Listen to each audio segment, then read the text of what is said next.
අයිබෝවන් සුභම සුභ සතියක් ප්‍රාර්ථනා කරනවා අදත් අපිත් එක්ක එකතු වෙලා ඉන්න ඔයගොල්ලෝ හැමෝටම ඔන්න මේ පාර අපි හදන්න යන්නේ චිකන් සීනි සම්බෝල එකක්.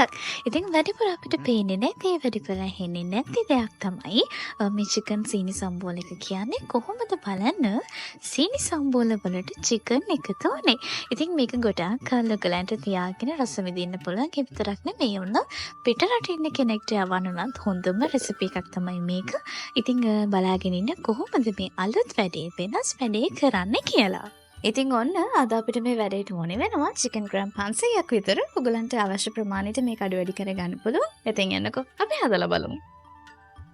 ඔන්න දැන් අපි චිකන් ටික පදම් කරගන්න යන්නේ. ඉතින් බලාගෙන ඉන්න අපිට මොනවද ඕන කරන්න කියලා. ඔන්න අද අපිට මේ වැඩේට ඕනේ වෙනවා කම්බිනිස් කුඩු, මිරිස් කුඩු, සියඹලා හෝ පොඩක, ඒ වගේම කැලි මිරිස්, සීනි, ලුණු, පොල්තෙල්, ලූණු, සුදු ලූණු, එවැගේම රම්පේ සහ කරපිංච.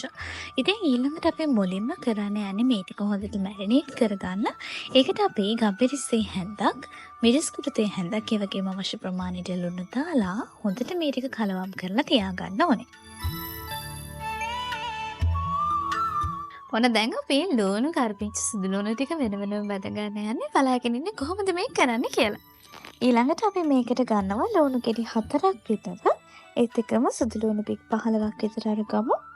ඊළඟට රම්පේ කරපිංච මේ ඔක්කොම ටික හොඳට හොදලා ඊළඟට මේ පෙන්නන විදිහට අපි කපා ගන්න ඕන.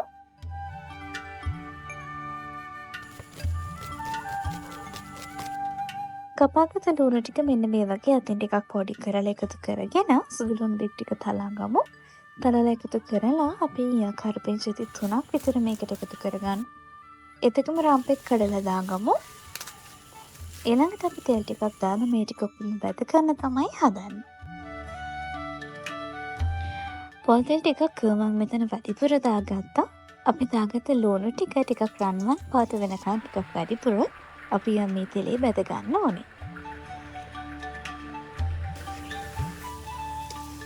ඔන්න දැන් අපි අපේ ලුණු සම්බෝලෙට ලුණු ටික බැද ගන්න ඕනේ. ලුණු ටික මෙන්න මේ විදිහට රන්වන් පාට වෙනකන්ම අපි බැද ගන්න ඕනේ. මෙතන මම මේ ලුණු දෙපාරකට එකතු කරගත්ත එකක් තමයි රාජ්‍යයේ මට ලොකුවට ඉඩ නැහැ. ඒත් එක්කම ගොඩාක් තෙල් නාස්ති වෙන්නේ නැති නිසා මම ලුණු ටික දෙපාරකට එකතු කරගන්නවා. ඊළඟට අපි රම්පේ කරපිංච සුදු ලුණු මේ ටිකත් රන්වන් පාට වෙනකන් මේ තෙලෙම බැද ගන්නවා. ඔන්න දැන් අපි ලෑස්ති වෙන්නේ පදම් කරගත්ත චිකන් ටික බැද ගන්න. ඉතින් ඒකට අපි මේ තෙල් ටිකම පාවිච්චි කරනවා. හැබැයි අවශ්‍ය නම් අලුතෙන් තෙල් එකතු කරගන්නවත් පුළුවන්. බැදපු චිකන් ග්‍රෑම් 500ක් 850ක් වගේ ඔයගලන්ට ගන්න පුළුවන් මේ වැඩේට. ඉතින් ඒ ටික හොඳට බැදගෙන අපිට පුළුවන් ක්‍රම කීපයකට මේක පොඩි කෑලි වලට කඩා ගන්න. එකක් තමයි ඔයගලන්ට පුළුවන් බැදපු චිකන් ටික ඒරා ගන්න. එහෙම නැත්නම් කොටන්න. එහෙමත් නැත්නම් බ්ලෙන්ඩර් එකක් පාවිච්චි කරන්න නැත්නම් ග්‍රයින්ඩ් කරගන්න උනත් පුළුවන්. කෑලි හැපෙන මට්ටමට ඔය කියපු ක්‍රම ඕනම එකකින් ඔයගලන්ට පුළුවන් චිකන් කෑලි වලට වෙන් කරගන්න. ඔන්න දැන් අපි බෙදගත්ත චිකන් ටික මෙන්න මේ වගේ කොටා ගන්න තමයි ලෑස්ති වෙන්නේ. ඉතින් මේකට ඔයගලන්ට බ්ලෙන්ඩර් එකක් පාවිච්චි කරන්නත් පුළුවන්. එහෙම නැත්නම් ග්‍රයින්ඩ් එකක් උනත් පාවිච්චි කරන්න පුළුවන්.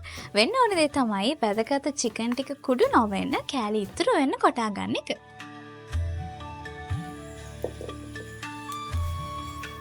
ඉතින් ඔන්න මේ වෙනකන් අපි අපිට අවශ්‍ය කලමනා ටික තමයි සූදානම් කරගෙන යන්න. දැන් තමයි අපි චිකන් සම්බෝල හදන්න යන්නේ. මේකට ගොඩක් අය චිකන් සීනි සම්බෝල කියලා කියන. මේ වීඩියෝ එක අන්තිම වෙනකන් බලන්න කොහොමද මේක චිකන් සීනි සම්බෝල වෙන්නේ කියලා.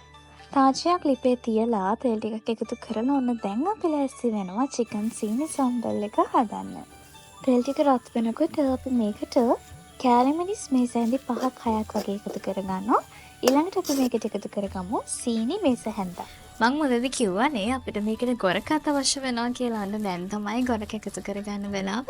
හැබැයි මං වගේ ගොරකවලට අකමැති කෙනෙක් නම් ඔයාට පුළුවන් මේ වෙලාවෙත් සියඹලාට 2ක් 3ක් වගේ මේකට එකතු කරගන්න.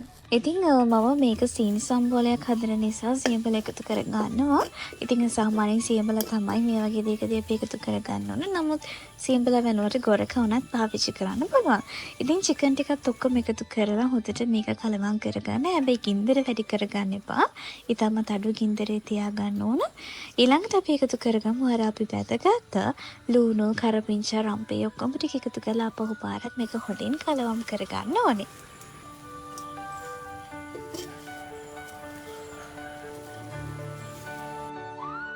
ඔන්න මේ වෙනකොට අපි අපේ චිකන් සම්බල් එක හදලා ඉවරයි. ඉතින් ඔන්න හොඳ සුවඳක් එනවා. මේ වෙලාවෙදිම ඔයගලන්ට අවශ්‍ය නම් රටකජු ටිකක් වුණත් එකතු කරගන්න පුළුවන්. ඉතින් ඔන්න ඔය විදියට චිකන් සම්බෝල එකේ රස වැඩි කරගන්න මම රටකජු ටිකකුත් එකතු කරනවා. ඉතින් හරිම ලේසියෙන් හදාගන්න පුළුවන් වැඩිපුර කාලයක් තියාගෙන ඔයගලන්ට කැමරට එකතු කරගන්න පුළුවන් දෙයක් තමයි අද අපි හදලා පෙන්නුවේ. ඉතින් අනිවාර්යයෙන්ම හදලා බලලා ඡාය රූප අපිටත් එවන්න. තහ අදහස් අපිත් එක්ක හොමාරු කරගන්න තන අමතක කරන්න එපා. ලබන සතියේ අලුත් වෙනස් රෙසිපි එකක් අරගෙන ඔයගොල්ලෝ හම්බෙන්න එනකන් අදට අපි සම ගන්නවා.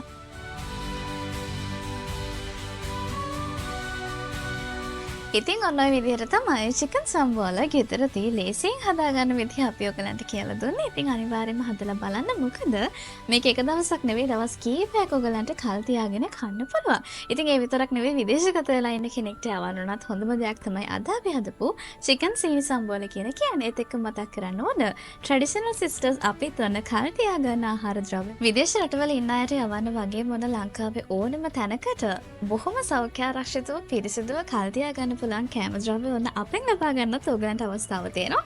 පළහැට එන නම්බර් එකට කෝල් එකක් දුන්නොත් ඔයගලන්ට වැඩි විස්තර දැනගන්න පුළුවන්. ඉතින් ලබන සතියේත් අපි අලුත් දෙයක් හදන විදිහ අරගෙන ඔයගොල්ලෝ හම්බෙන්න එනකන් අදට සම ගන්නවා. සුබ දවසක්.